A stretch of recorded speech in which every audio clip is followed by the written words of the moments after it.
है। बिल्कुल। बुलेट की गड़गड़ाहट जो है वो समझिए कि एक ऐसी चीज़ है जो आपके रगों में दौड़ती है, और जो लोग एक बुलेट बेच देते हैं वो दोबारा उसको खरीदते हुए दिखते हैं। 2-3 महीने के बाद ही ऐसा लगता है कि ज़िंदगी में कुछ मिसिंग है। जी। हाथ में से स्मेल नहीं आ रही, आपकी जीन्स के ऊपर कोई काला निशान नहीं लगा, और लोगों ने देखना बंद कर दिया। हाँ। तो ये एक दिल में जो है एक कसक सी रह जाती है, और इसलिए आपको हर बुलेट ओनर गाड़ी बेचने के बाद दोबारा खरीदता हुआ दिखता है, और कुछ लोग तो तीसरी बार भी खरीदते हैं।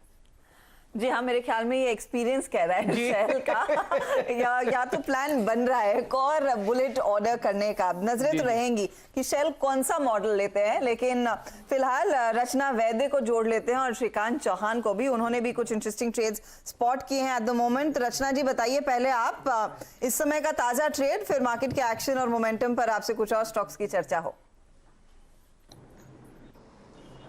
से एक नाम है बजाज फाइनेंस, जो अभी और फर्दर मूवमेंट भी दे सकता है, जैसी पिछले 2 दिन में हुई है ऐसे यहाँ पे फर्दर लेवल्स आ सकते हैं। फिलहाल 7400 के करीब है फ्यूचर्स, एंड 7250 के नीचे ऐसा लगाना पड़ेगा, एंड ऊपर वाली साइड पे हम 7500 क्रॉस करने के और 7600 की तरफ जाने के पूरे चांसेस हैं।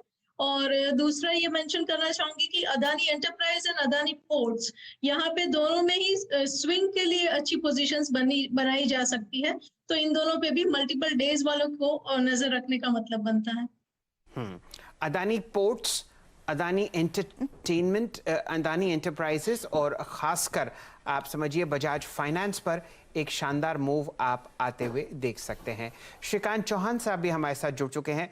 नमस्कार चौहान साहब, बताइए किस हिसाब से आप इस मोमेंटम को ट्रैक कर रहे हैं बाजार में। निफ्टी का कोई भी मिनट का चार्ट देख लीजिए, 5, 15, 60, एक दिन या 2 दिन, बहुत ही जबरदस्त मोमेंटम है। बताइए लॉन्ग साइड पर कहाँ रुझान आपका? बिल्कुल शैल जी, इनफैक्ट जो मोमेंटम है वो काफी स्ट्रांग है, और काफी हद तक जितनी भी सेलिंग आ रही है, 17,000 के करीब एक बार हमने एक राउंड देखा था सेलिंग का, उसके बाद 17,050 में भी थोड़ी देर पहले हमने एक अच्छा एक सेल ऑफ देखा था, लेकिन वापस मार्केट उभर के ऊपर आ रहा है। तो ये क्लियरली इंडिकेट करता है कि ये जो मार्केट है इसने 17,050 के जो एक्सपेक्टेड लेवल से, या तो जहाँ पे मैक्सिमम कॉल राइटिंग थी उसे भी एब्जॉर्ब कर लिया है, और मुझे लगता है कि इसके बाद थोड़ी सी और शॉर्ट कवरिंग बढ़ सकती है। तो एक बार 17,140, 150 पे शायद हम लेवल्स देख सकते हैं, और अगेन 17,000 के करीब मुझे लगता है कि ये जो सपोर्ट है वो धीरे धीरे शिफ्ट होते आ रहा है। तो 17,000 के करीब काफी अच्छा सपोर्ट रहेगा। 17,150 से लेकर 17,200 के टारगेट्स हमें लगता है कि 1 या 2 दिन में मिल सकते हैं। साथ ही साथ अगर आप देखें तो बैंक निफ्टी ने भी 36,000 के लेवल को काफी अच्छी तरीके से मेंटेन किया है। और शायद अगर आपने कल के दिन में देखा होगा तो आफ्टर 6 महीने के बाद, यानी 6 महीने के बड़े कंसोलिडेशन के बाद, बैंक निफ्टी ने अपने इंपॉर्टेंट रेजिस्टेंस को क्रॉस किया है। तो I am very much sure कि ये बैंक निफ्टी भी जो है वो आने वाले दिनों में जो 37,700 के जो ऑल टाइम हाई से उसे ये क्रॉस करके रहेगा। तो जो भी करेक्शन आए मुझे लगता है इसमें बाइंग की अपॉर्चुनिटी पकड़ के आप लॉन्ग करके चल सकते हैं। और साथ ही साथ अगर 2:30 का यानी कि 2:30 बजे का अगर कोई कन्विक्शन कॉल अगर मुझे देना है तो वो है भारत फोर्ज। ऑटो की बात हो रही है, आयशर मोटर चल रहा है, दबे पाव वो आ चुका है, लेकिन यस वो दबे पाव नहीं आता है, जैसे आपने बताया, सही बात बताई आपने। मुझे लगता है आयशर मोटर्स में तो काफ़ी बड़ी तेज़ी हम आने वाले कुछ हफ्तों में, महीनों में देख सकते हैं, क्योंकि एक बड़ा कॉम्प्लेक्स पैटर्न कंप्लीट हुआ है और एक अच्छे न्यूज़ फ्लो के बाद इसमें एक टर्निंग पॉइंट बना है। भारत फोर्ज में भी मुझे लगता है करंट लेवल से लॉन्ग करें 765 के करीब, 790 से लेकर 800 के टारगेट हम देख सकते हैं, और स्टॉप लॉस रख सकते हैं तकरीबन 755 के करीब का। चलिए, ये रणनीति भारत फोर्ज पर आती हुई दिख रही है। हमारी देश की सबसे बड़ी ऑटो एंसिलरी फोर्जिंग कंपनी है, और यहाँ पर आपको डिफेंस का तड़का भी बहुत अच्छी तरीके से लगता हुआ दिखेगा। मेरे ख्याल से ये ऑल टाइम हाई के आसपास ट्रेड करती हुई दिख रही है। जहन में फ़िलहाल इसका ऑल टाइम हाई का नंबर मेरे पास नहीं है। अब ऐसा करते हैं, यहाँ पर लेंगे एक छोटा सा ब्रेक, लेकिन उस ब्रेक के बाद हम लोग जुड़ेंगे सुमित जी से, जो कि ऑलरेडी स्टूडियो में आ चुके हैं। सुमित जी, बहुत शानदार जर्नी रही निफ्टी की, 16,000 से 17,000 में, मेरे ख्याल से 19 ट्रेडिंग सेशंस। अब तक का रिकॉर्ड लोएस्ट ये एक चाल है या ड्यूरेशन है जिसमें निफ्टी ने इतनी बढ़िया तेजी दिखाई, और thanks to Reliance and TCS जो कि मेजरली मार्केट को पार्टिसिपेट करते हुए दिखाई पड़े। लेकिन फिर भी बहुत पेन रहा स्मॉल कैप के लिए, मिड कैप के लिए। उन पर नजर डालते एक छोटे से ब्रेक के बाद। ब्रेक है नहीं, तो आप कंटिन्यू कीजिए। अच्छा, ब्रेक नहीं है? नहीं। खैर चलिए, तो सबसे पहले आपके सामने कुछ आंकड़े आएंगे जो कि निफ्टी और सेंसेक्स की तेजी को यहाँ पर जाहिर करेंगे। 6.5% के आसपास की तेजी आपने निफ्टी में देखी 16,000 से 17,000 के बीच में, और 8.5% की तेजी आपको दिखाई पड़ी सेंसेक्स के अंदर। एक शानदार मूव दोनों इंडिसेस में, लेकिन पेन यहां है। मिड कैप इंडेक्स जो कि 2% चला, लेकिन स्मॉल कैप इंडेक्स में करीब 2% का डिक्लाइन आता हुआ दिखाई पड़ा है। तो फ्रंट लाइन तो आपको चहकता दिखाई पड़ेगा, लेकिन मिड कैप स्मॉल कैप में पेन जरूर देखने को मिला है। एक एक करके आपकी स्क्रीन पे इंडिसेस आएंगे जहां पे शानदार तेजी रही। आईटी लीड करता हुआ फ्रंट से 12% की एक शानदार तेजी देखने को मिली। मेजरली सभी स्टॉक या इंडिसेस रिकॉर्ड स्तरों पर। पावर, एफएमसीजी, कुछ और ऐसे नाम जो कि फ्रंट फुट पर रहे। टेलीकॉम, इसमें भारती आज एक शानदार तेजी दिखा भी रहा है। कैपिटल गुड्स 5%, एलएनटी रिकॉर्ड स्तरों पर, और निफ्टी बैंक में से एचडीएफसी, आईसीआईसीआई, एक्सिस, ये सभी नाम जो कि तेजी में पार्टिसिपेट करते हुए दिखाई पड़े।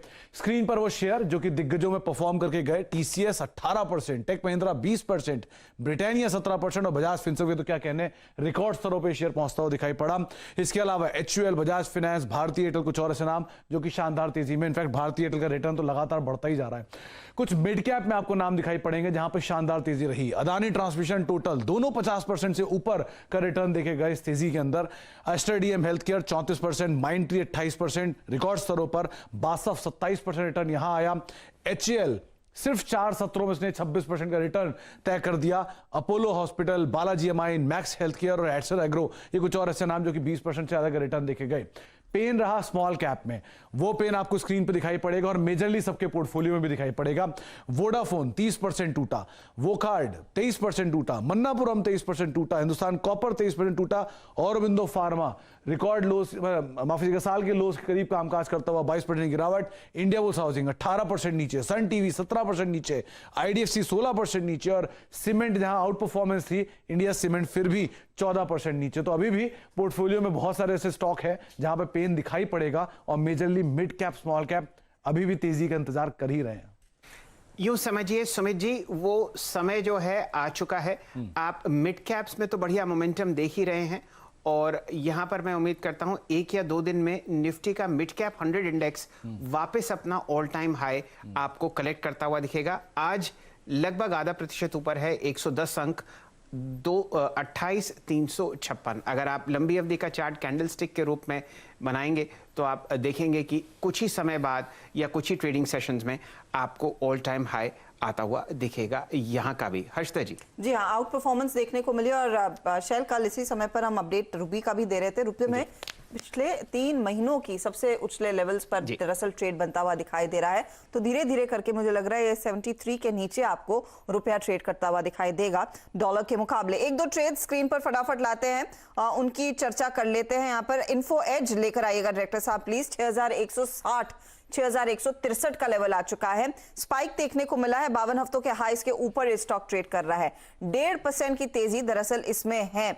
इस पर एक व्यू ले लेते हैं, और चंदन आप दीजिएगा इस पर राय, क्योंकि ये एक मोमेंटम ट्रेड, और हमने वैसे भी देखा है इन न्यू इकोनॉमी स्टॉक्स में कल काफी तेजी देखने को मिली थी। आज इन्फो एज 1.5% ऊपर, कल नजारा टेक, जोमेटो जैसे स्टॉक्स का दिन था।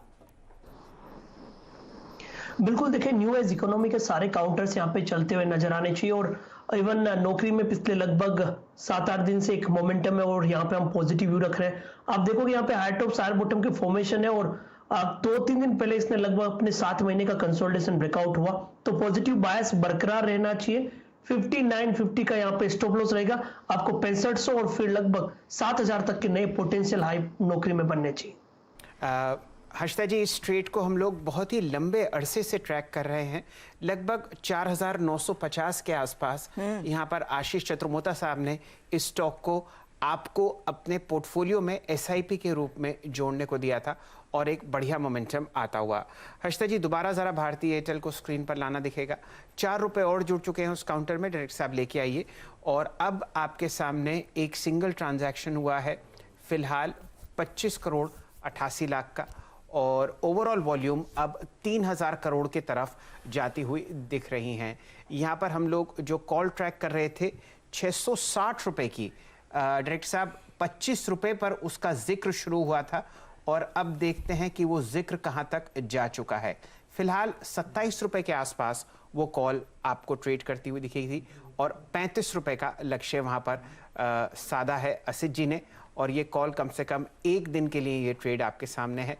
अभी भी कुछ मूवमेंट होता हुआ ऊपरी सतह की तरफ। हर्षदा जी। जी हाँ, अच्छा खासा मोमेंटम, मूड माहौल तेजी का बन रहा है। टेलीकॉम स्टॉक्स में, न्यू इकोनॉमी स्टॉक्स में खरीदारी तेज है। निफ्टी बैंक भी आपको एक बार फिर रिविजिट करके दिखा दे, क्योंकि यहां पर आया है 50 पॉइंट का मूव पॉजिटिव टेरिटरी में। इसी शो की शुरुआत में आपको याद होगा हल्का सा नेगेटिव टेरिटरी में गया था। अब 36,400 के लेवल्स पर इस समय निफ्टी बैंक कर रहा है कारोबार। लेकिन फोकस रहेगा ऑटो कंपनियों पर।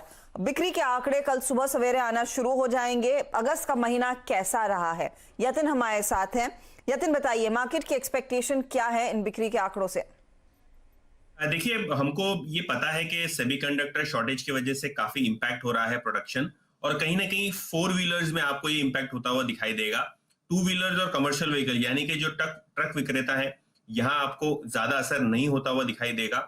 जहां तक कि ट्रक कारोबार का सवाल है, अशोक लेलैंड और टाटा मोटर्स दोनों में ही आपको 30 से 40% की साल दर साल ग्रोथ दिखेगी, क्योंकि पिछले साल का बेस छोटा है और इस साल बिक्री अच्छी होने का अनुमान है।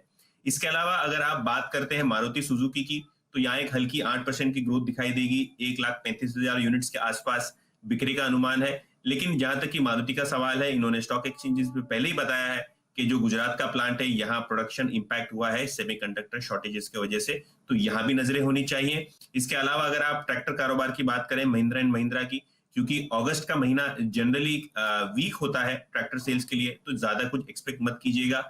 लगभग 8 से 10% की यहाँ आपको डिक्लाइन देखने को मिलेगी साल दर साल। जहां तक कि 2 व्हीलर्स का सवाल है, एक्सपोर्ट मार्केट में जबरदस्त डिमांड है, क्योंकि वहां ओपनिंग अप चल रहा है। तो बजाज ऑटो और टीवीएस मोटर्स पे नजरें रखिए, यहाँ फ्लैटिश ट्रेंड रहेगा। हालांकि रॉयल एनफील्ड और हीरो मोटोकॉर्प, ये दोनों ही कंपनियों में रूरल मार्केट हमने देखी है कि काफी वीक है, और इसके लिए यहाँ थोड़ी बहुत आपको असर दिखेगी मंदी की। ओके, तो ये बिक्री के आंकड़े रहेंगे। लेकिन ईदर वे सेमीकंडक्टर की क्राइसिस को लेकर बातचीत है मार्केट में, और टाटा मोटर्स के पैसेंजर व्हीकल सेगमेंट के प्रेसिडेंट शैलेश चंद्र ने भी साफ कहा है कि सेमीकंडक्टर की कमी की वजह से उत्पादन पर